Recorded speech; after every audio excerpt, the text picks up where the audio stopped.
applying the mantra to the energy body in a bit more specifically. So what we will do is that we will start to practice by chanting aloud the money mantra in the 18 centers of the body and torso. I will mention the locations of the centers. So we will go through 18 centers and chant aloud one money per center, and then go through all four limbs, the 7 centers in all four limbs. I will also tell the locations after the torso. So we will chant, how many is it? 18 plus 28, so 46, is it? 46 different centers in the body, and we'll just take it from there. So those of you who have learned Rainbow Body Yoga, you're already familiar with these 18 centers and the centers in the limbs as well. By the way, a reminder. So we have a Dropbox folder full of materials for those who have received the Rainbow Body Yoga Empowerment. So there's the basic material, and then there's the masterclass of Tantra material. So if you have practiced Rainbow Body Yoga for anything from few months to 6 months, and you have therefore, well learned the basic version of Rainbow Body Yoga, it's time then to look into the masterclass of Tantra materials. There's all kinds of little add-ons, little bits and pieces, how the basic techniques can be altered.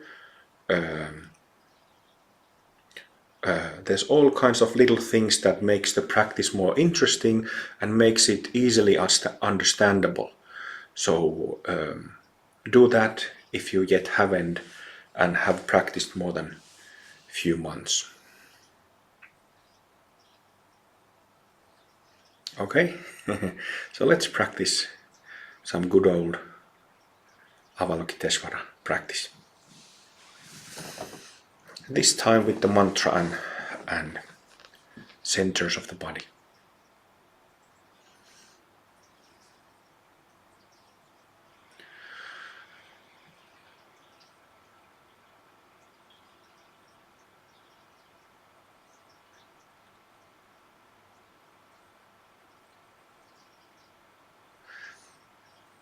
Even if you align your body, adjust your physical body, adjust the posture, find a easiest upright posture possible.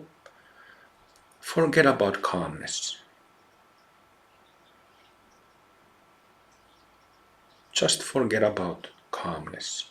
Forget about trying to reach calmness or establish calmness. Rather,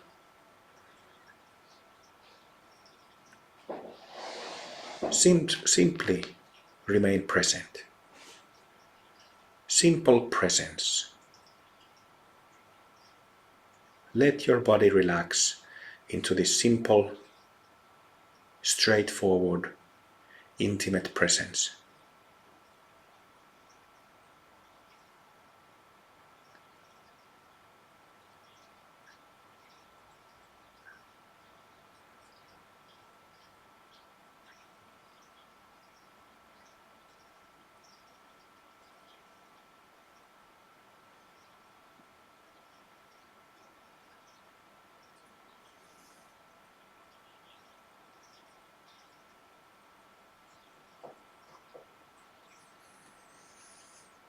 If you feel like it, you can take a few breaths, deep breaths.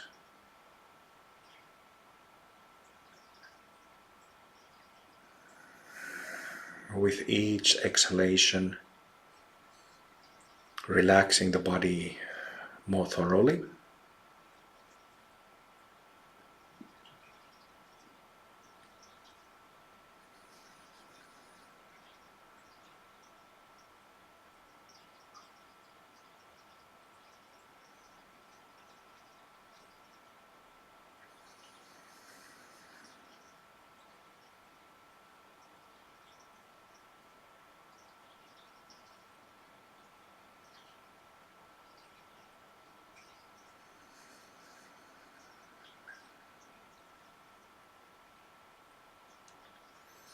you actually need to feel the physical tissues, muscles, becoming softer and heavier. Of course, the weight of the body doesn't change, unfortunately, but the sense of the body, it becomes heavier. It starts to feel heavier. The more relaxed you are, kind of more heavier you feel.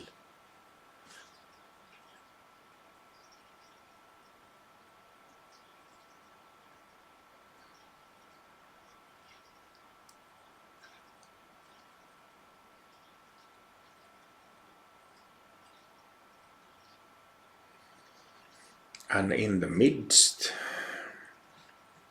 of this relaxation, there is this instant presence.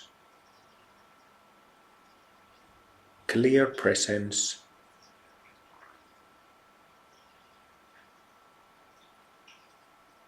That is unshakable, unmovable.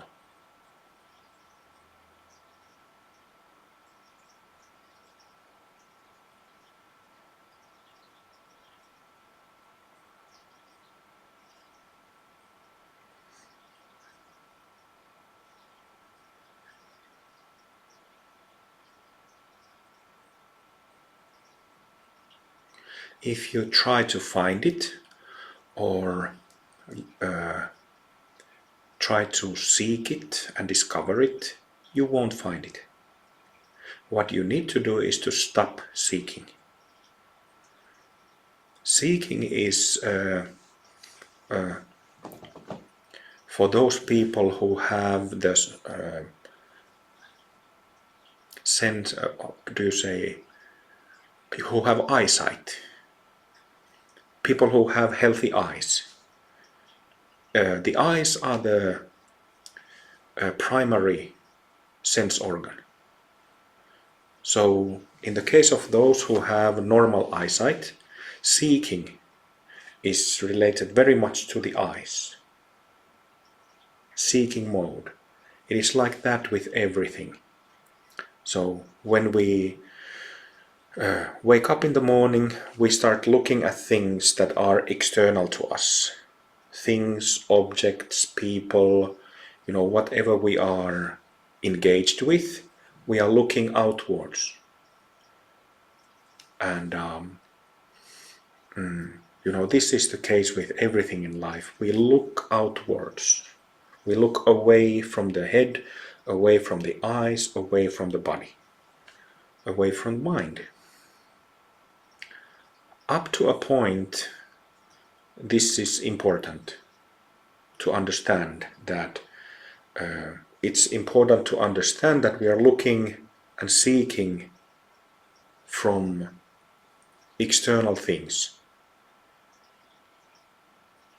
So stop the seeking mode simply by relaxing your eyeballs and muscles around the eyes very thoroughly.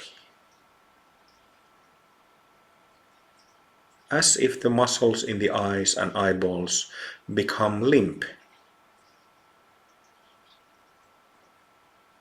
completely soft.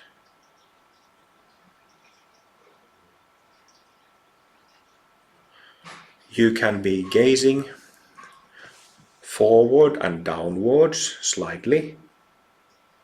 You can be gazing horizontally straight ahead, or you can be gazing forward slightly upwards. Whether your eyelids are open or closed. I repeat, whether your eyelids are open or closed. Slightly downwards, horizontally, slightly upwards.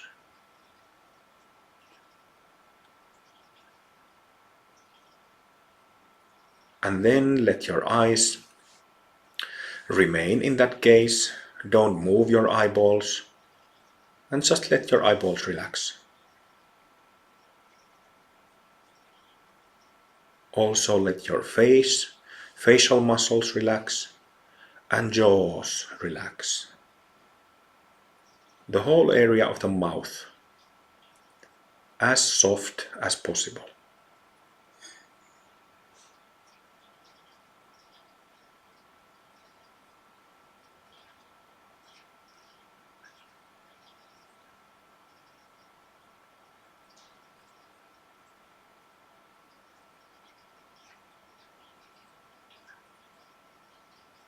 So here you have a little jewel, little nugget of gold, yogic gold, what I just told you.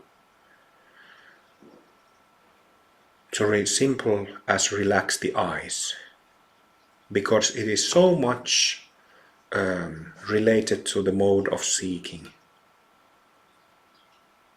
that is self-based.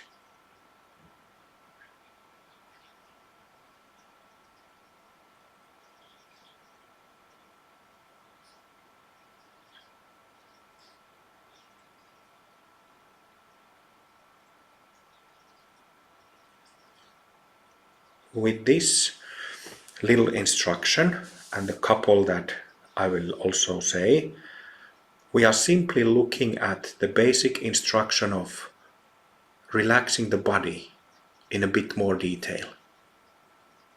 But everything is included in the simple instruction, the first technique of Rainbow Body Yoga, where you relax the body.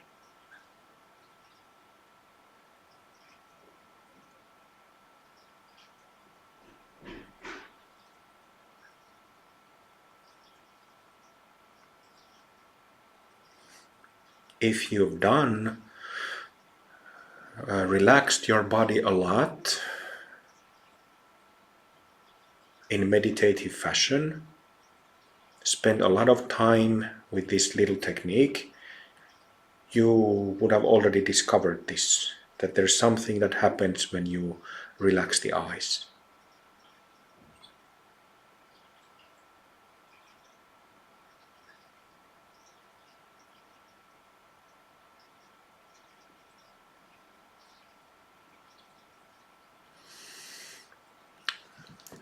You might have already noticed that the seeking mode, or the activation of eyesight, activation of physical vision, it very easily activates again and again and again and again. These small activations, small, when something is in the physical body, when something is activated, there are muscles moving, muscles tensing, right? So this happens in the eyes, and up to a point it is important to learn to relax them again and again and again, up to a point. After a certain point, when you already have a boomies open and natural state, your default mode, then these things stop mattering.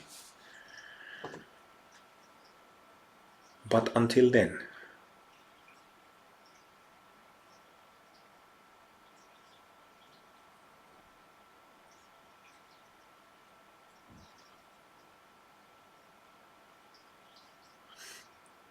see how you feel now that you relax the eyes. You have some sense of relaxation in the whole body, but we have specifically spent 5 minutes or so relaxing the eyes. What does it change? What is different now than before?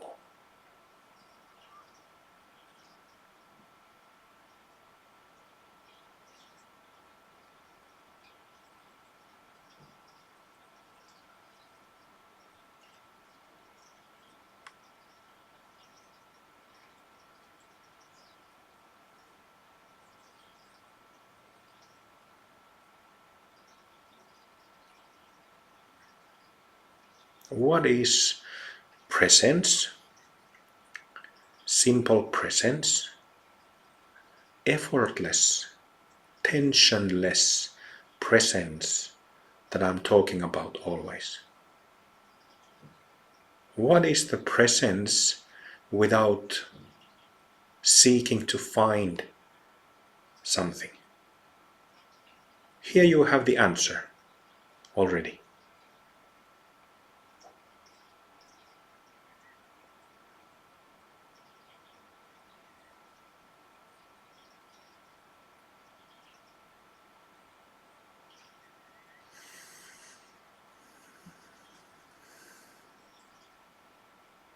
Relax the eyebrows, relax jaws, relax gums in the mouth, relax tongue.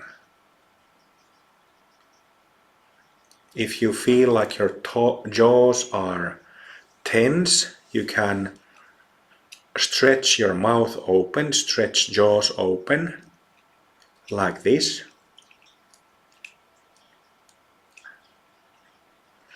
Kind of just stretch those muscles and bones open.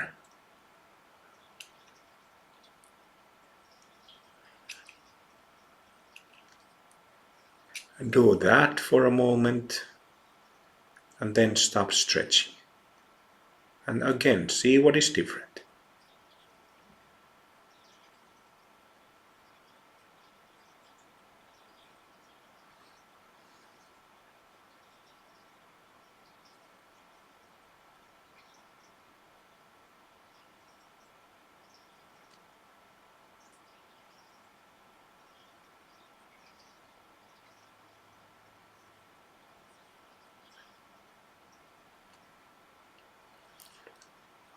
If and when this relaxation or stretching that we did, if it results in some energetic sensations, there is something like it creates some energetical movement, just be aware of it. You already, how do I say, untangled, stopped the seeking mode, so you can simply be aware of any sensations, such as what you might have in the area of the mouth and jaws now. Just intimately aware, interested, just present with those sensations.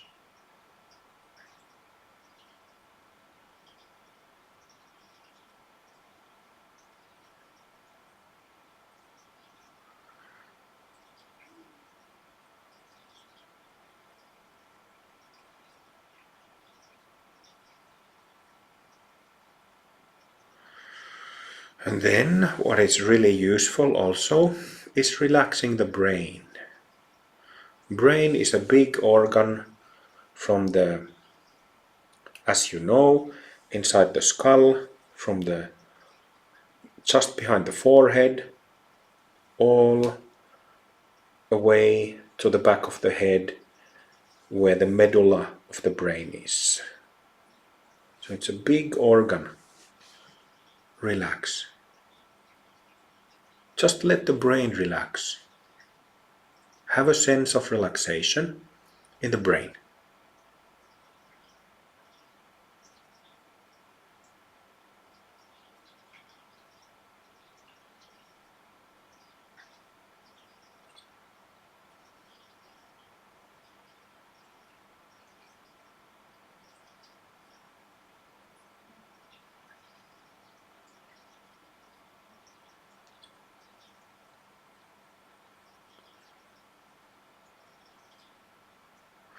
Relaxing doesn't mean to get rid of sensations. It means to stop tensing.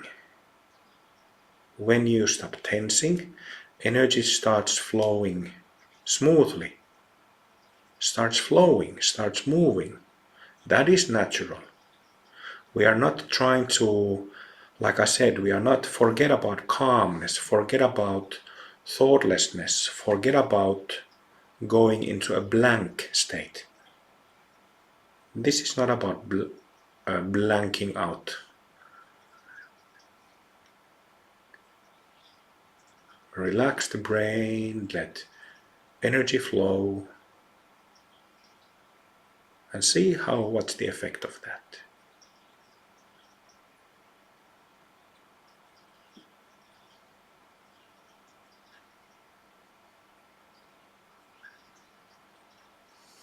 It's sort of like having birds locked up in a cage and then opening the doors and letting the birds fly free.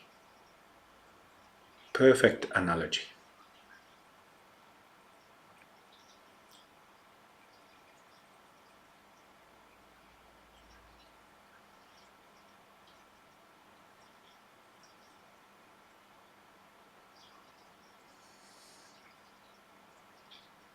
If you notice your eyebrows or eyes, muscles getting active, tense, relax.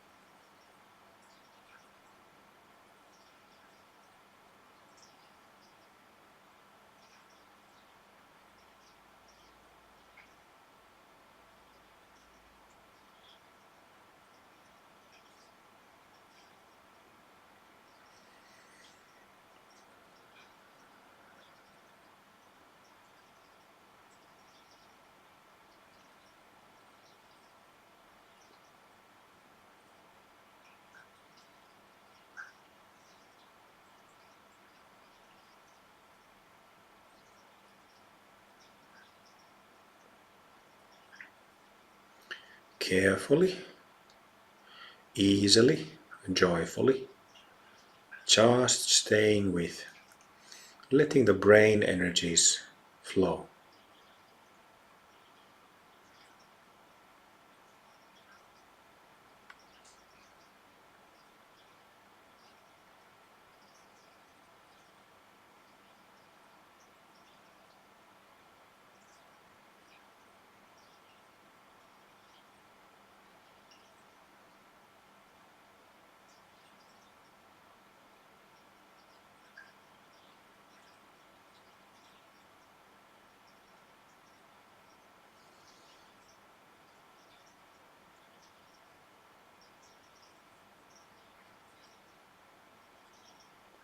Instant, simple presence.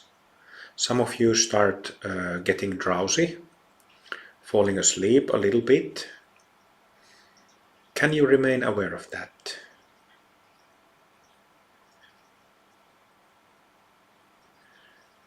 If you can't, during this session or any of the sessions on this or other retreats, then I suggest you to shake your body or tense the muscles of the body to wake yourself up. You might stand, drink water, you might jump up or down for a moment, and then come back to practice.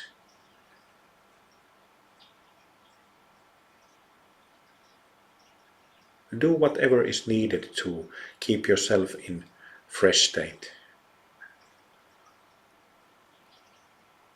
Up to a point, that is what you need to do. There will be a point again when it doesn't matter if the body falls asleep or gets drowsy.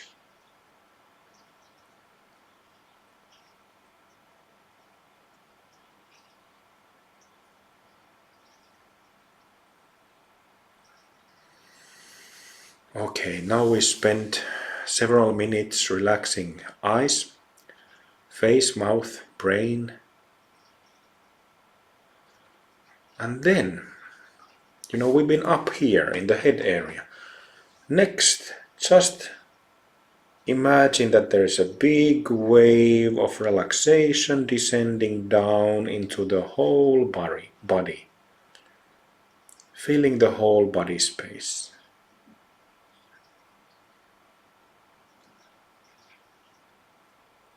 Filling the whole body space.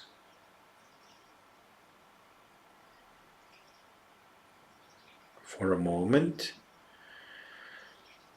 let energies flow. In other words, relax in the whole body.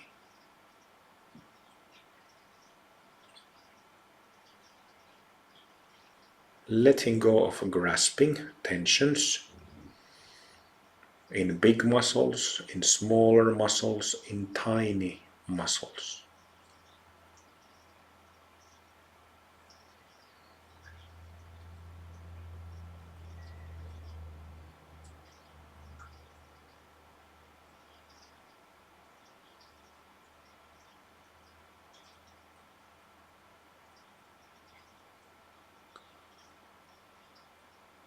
Here, when our attention goes down into the body, what easily happens that you start moving your eyeballs.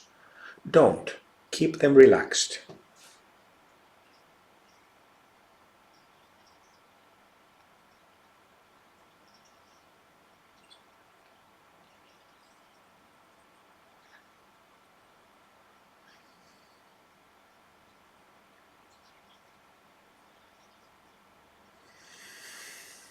For a moment, bring your attention to the area of the abdomen, stomach.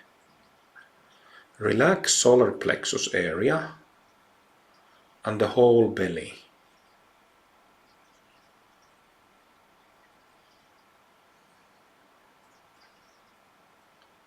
Relax those tissues.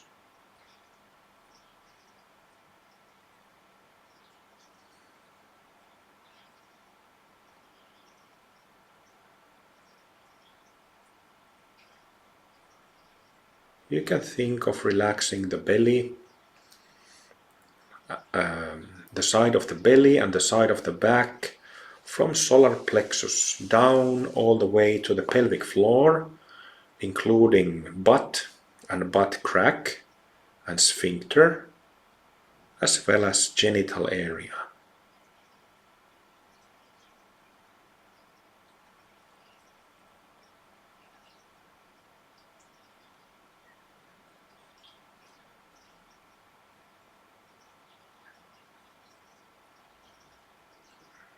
Letting needless tensions melt.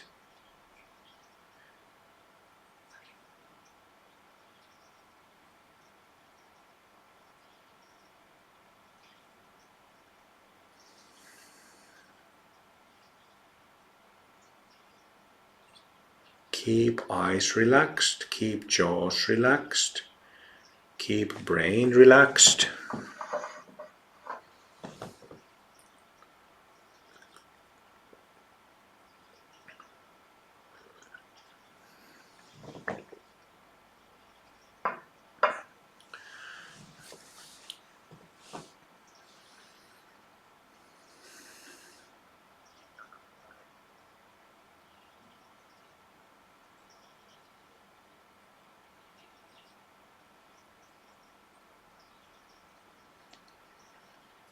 Relax the gut, belly even more.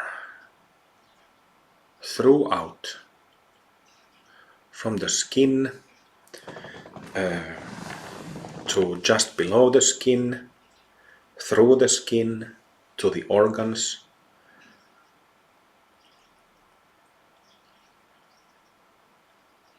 You don't really need to think or visualize about the organs. Just relax that area, that space.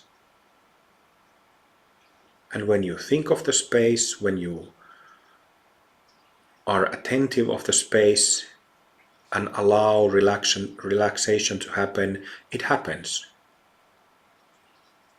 And where the relaxation happens is in the physical tissues, organs and muscles and so on.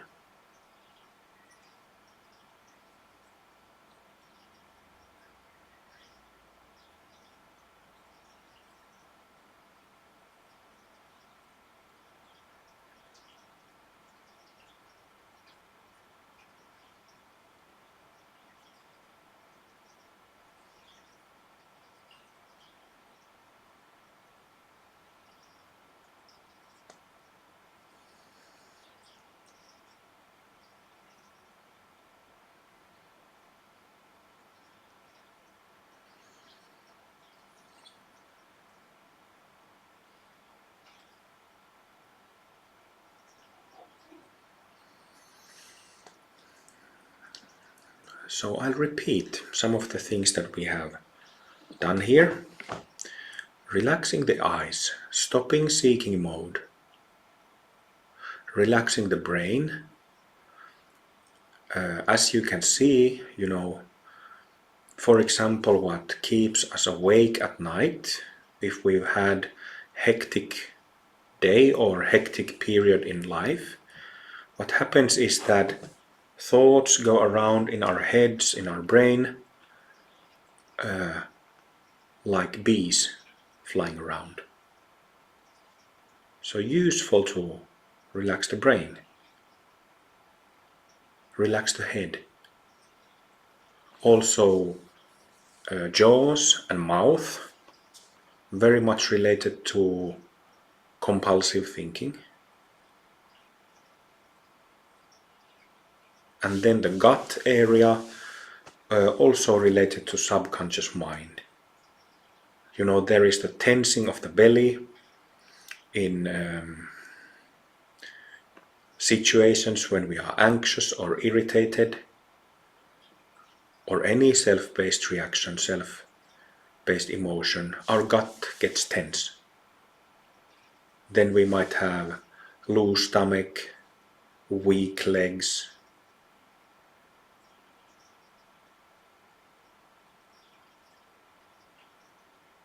So really simple little tools here.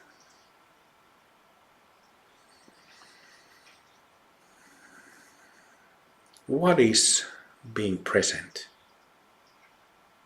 What is presence? What is what is this thing that is called being present?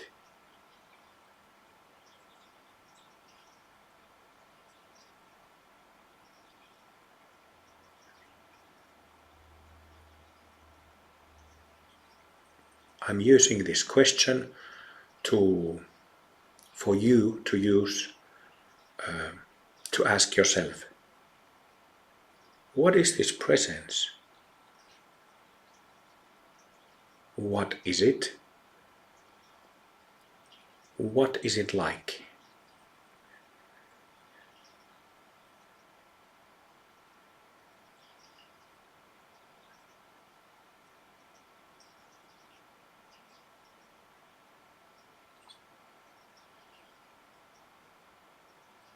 How does it feel like to be present?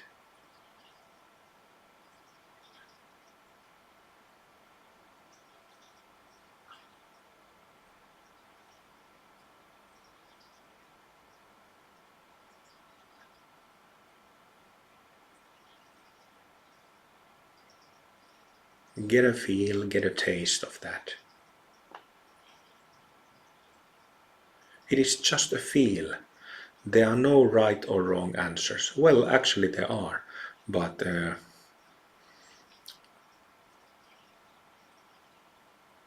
it's an easy question.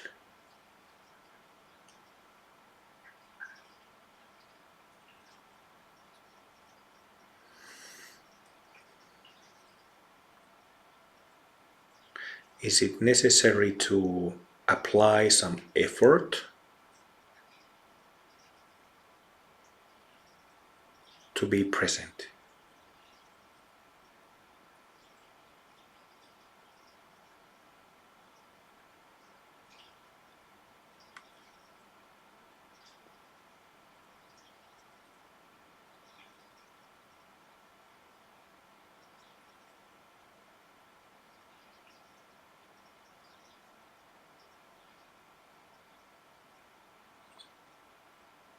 Or is it that presence is present by itself?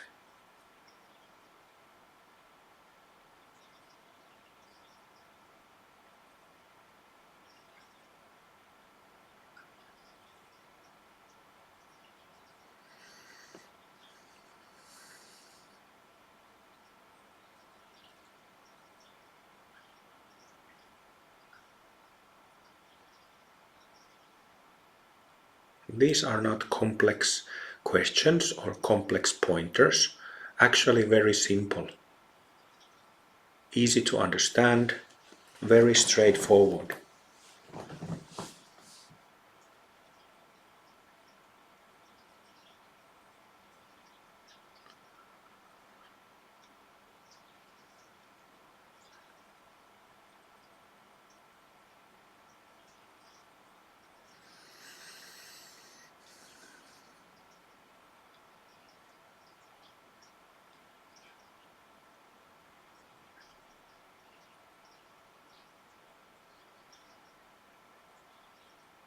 Simply being present.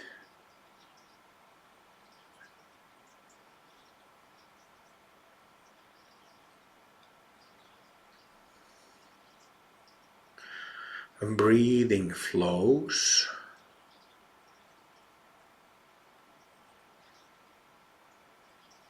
Skin feels.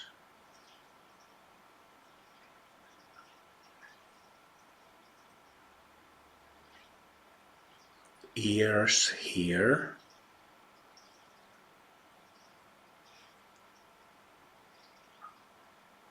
Eyes see.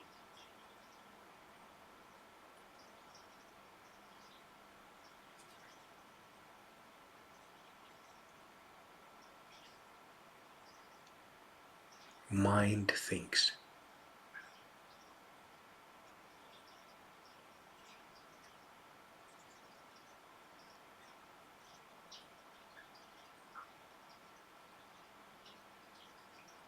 In this simple presence, all these things happen. Sense organs function and mind functions.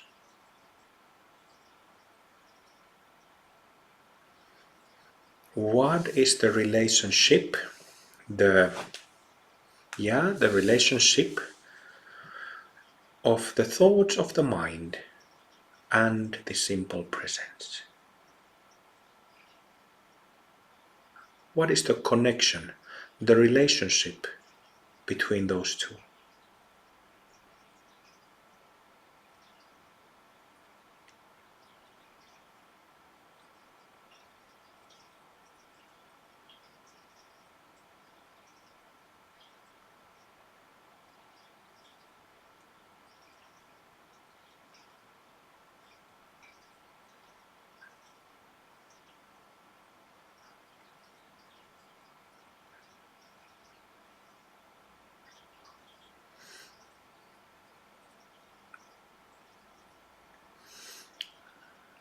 Depending on one's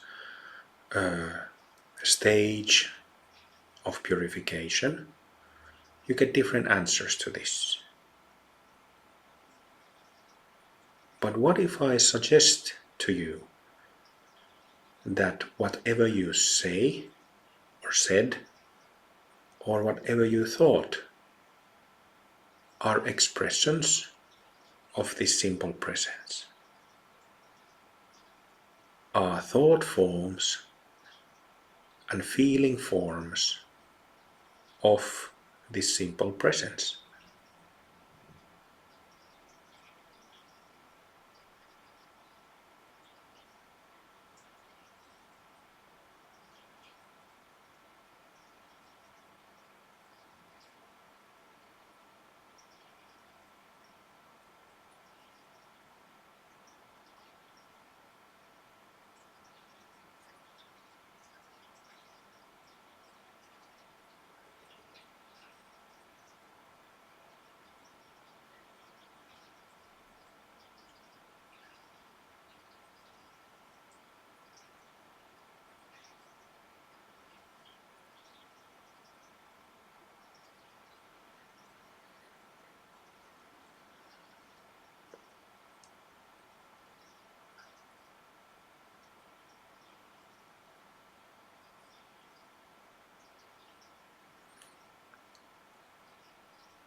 And then,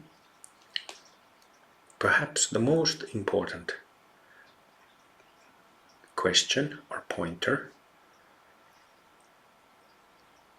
what is the relationship of this simple presence and me? meaning you. What is the relationship between I and this simple presence?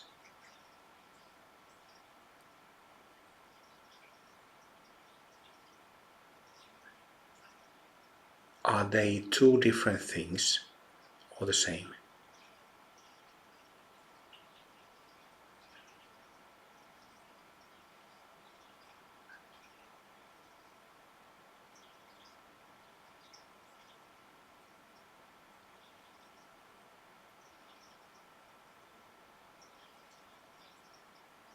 Is this simple presence me?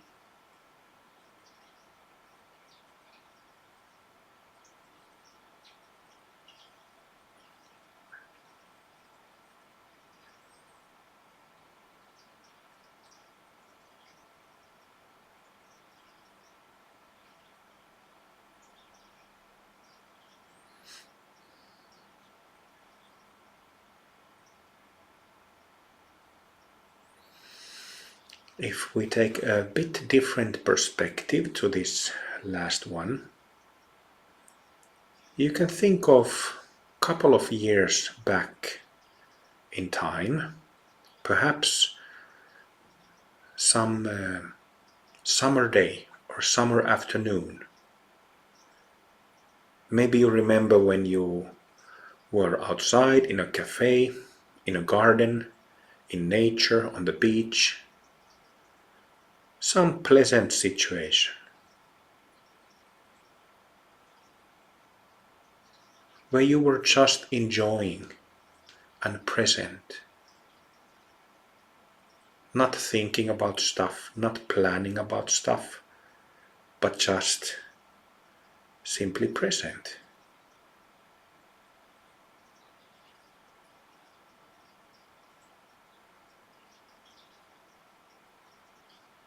How was that presence like?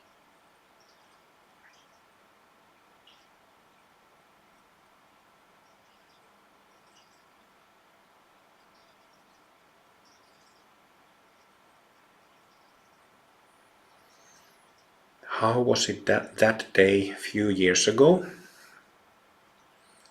Or how was it on some day 10 or 20 years ago? Maybe you remember some special day from 10 years ago or up to 20 years ago, when you similarly wasn't thinking or planning or doing anything, but there was this presence.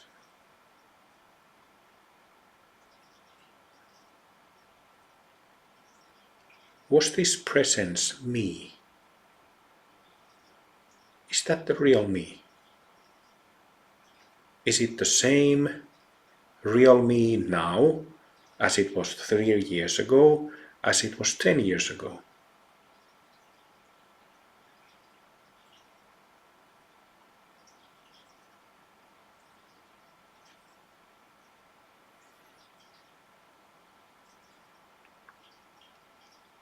Maybe you have changed as a person, over that time. Maybe your views about life, about any things in life, maybe your life situation has changed from today to 3 years ago to 10 years ago. But how about that simple presence? Was it same or different?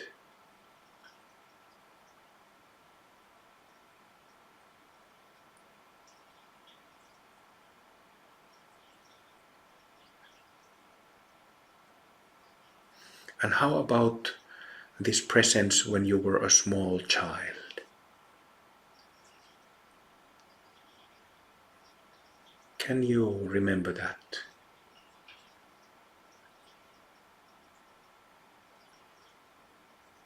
Just focusing on the sense of presence.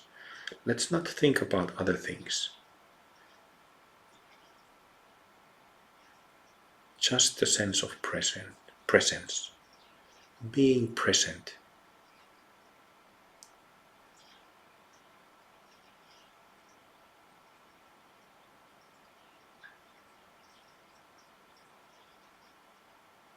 Has it changed a bit over the course of your lifetime?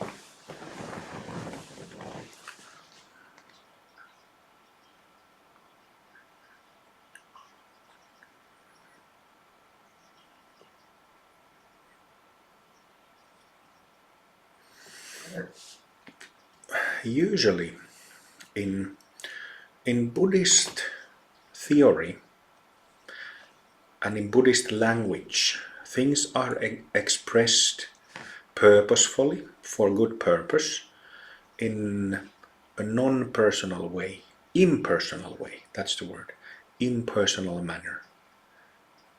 There is discussion about selflessness, emptiness of self, emptiness of all phenomena, for good reason.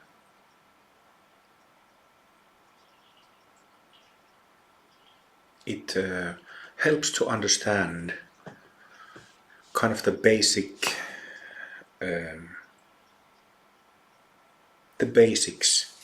of Buddhist Dharma. But at the same time, like I have several times pointed out now, the relationship of this presence to ourselves. You know, we have the small me, small I, small self that contracts, tenses the gut, that makes the eyes hurt, drains the vital energy. This is not that kind of me or I, is it? This simple presence, isn't it that it's very personal? Isn't it who we are? Isn't it our true identity?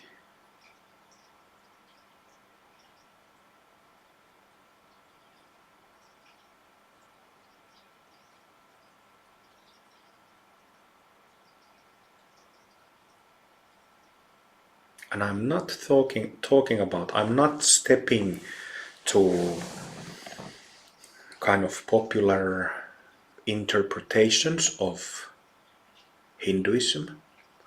This is very much Buddha Dharma. And specifically one taste, advanced stage of Mahamudra teachings. Well, you could just say that, advanced stage of emptiness meditation.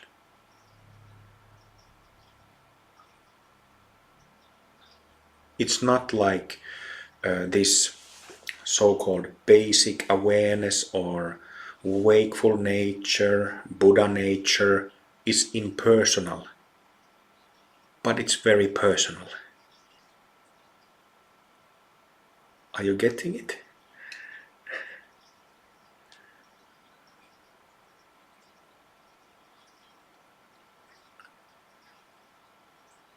We are the Buddhas, the basic wakeful beings in the center of a mandala. That's like a very tantric and a poetic way of saying it. But it means that it is simply the reality of us. Not the fantasy of it, not the interpretation of it, but that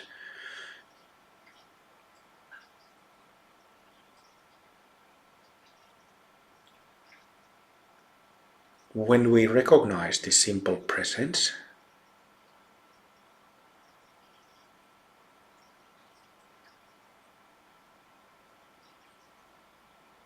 we see that this is the wakeful nature discussed and pointed out over and over by Mahasiddhas,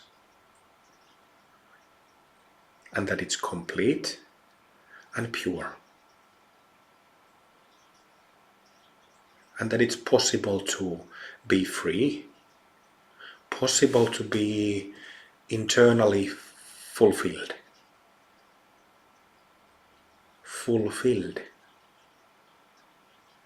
without hunger, without pain, existential hunger, without existential pain, and in that sense complete.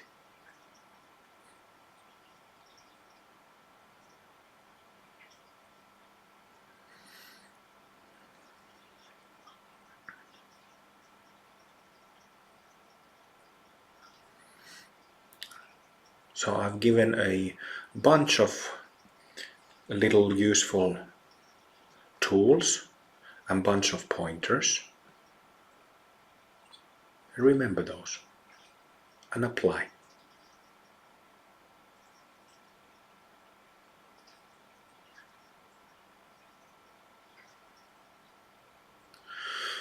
And when to wrap, to tie this together with the topic of theme of bodhicitta, if simple presence is properly, correctly recognized, all beings are already with us, present.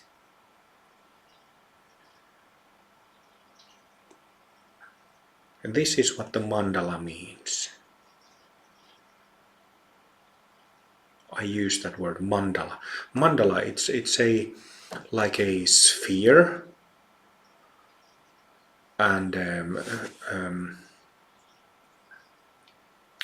what is that? It's like a sphere.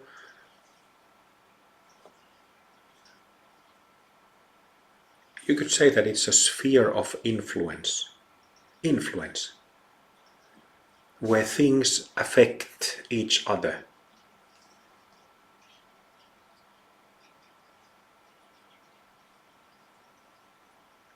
A sphere, field of influence. And in this mandala, I have my mandala, you have yours mandala.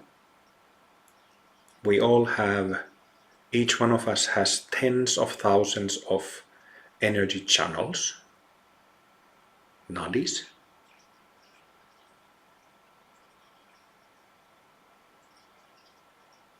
And we have karmic connections of various types. We have karmic connections to different people, animals, perhaps other types of life forms. We have karmic connections to teachings and gurus. And all of that from this life, past lives, are in our present energy body.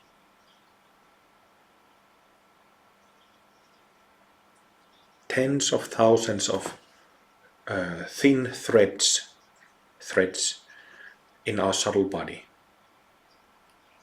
From the central channel, heart and head, expanding outwards. And they don't stop in the edge of the aura.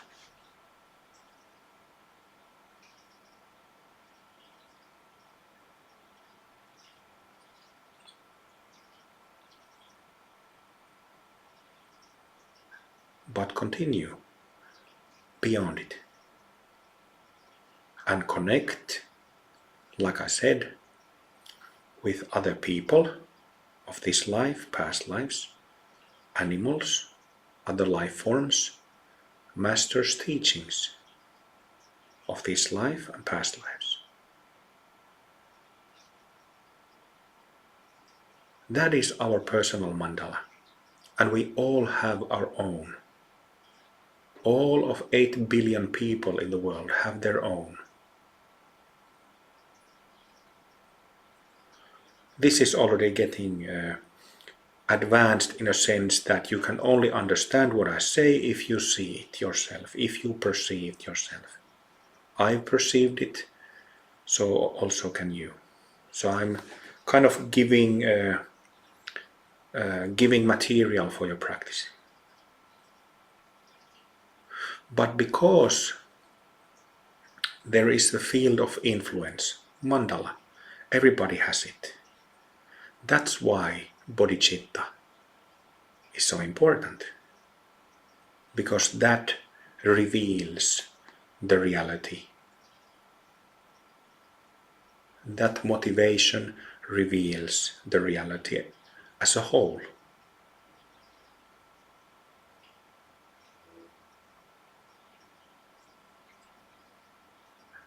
And that's why we use relative bodhicitta prayer, to stretch open, to open up our subtle body, to open up our mind, to open up our heart, to remove, shed off our tensions, self-based states, to perceive the reality.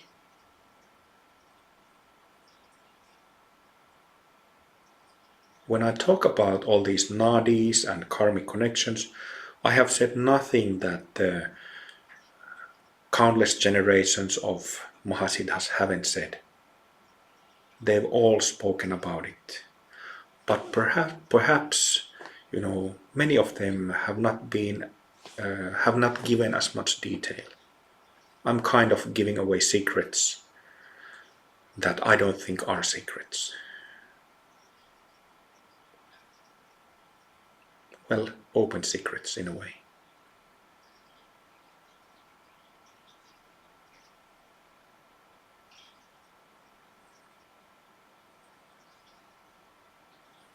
So when you recognize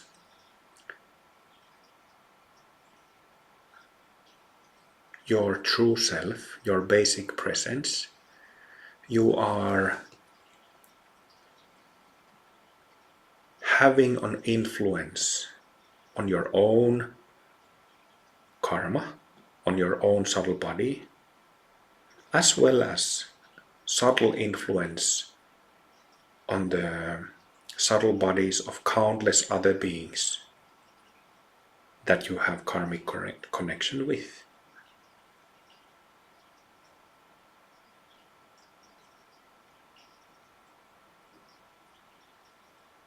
As long as you recognize yourself like this, you keep having that influence, sort of like sending a different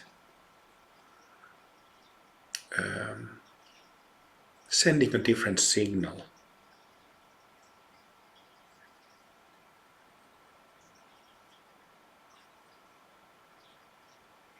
And this has influence on others.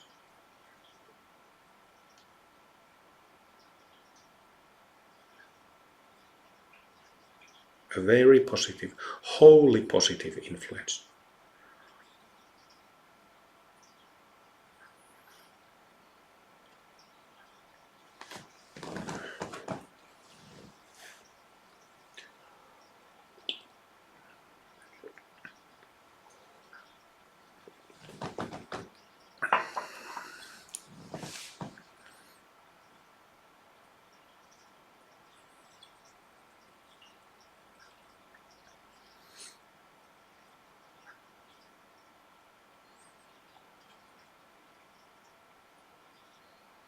May all beings be free. And may they truly, really be free of self-based suffering.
Stay with it, lie down.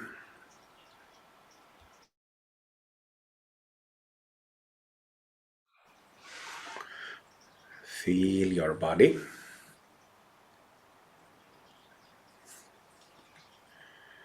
Feel the skin and space inside it.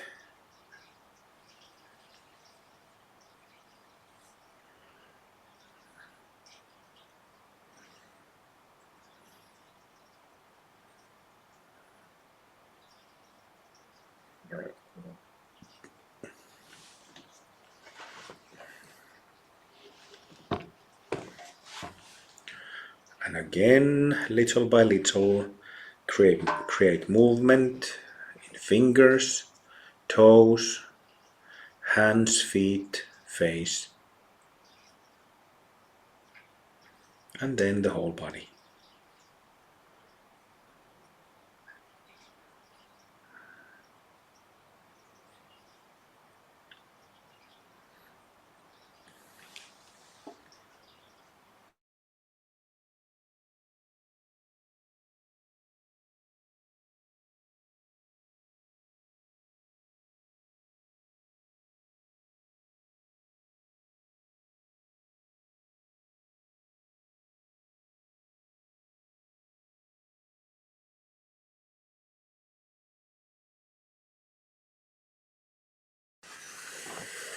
All right.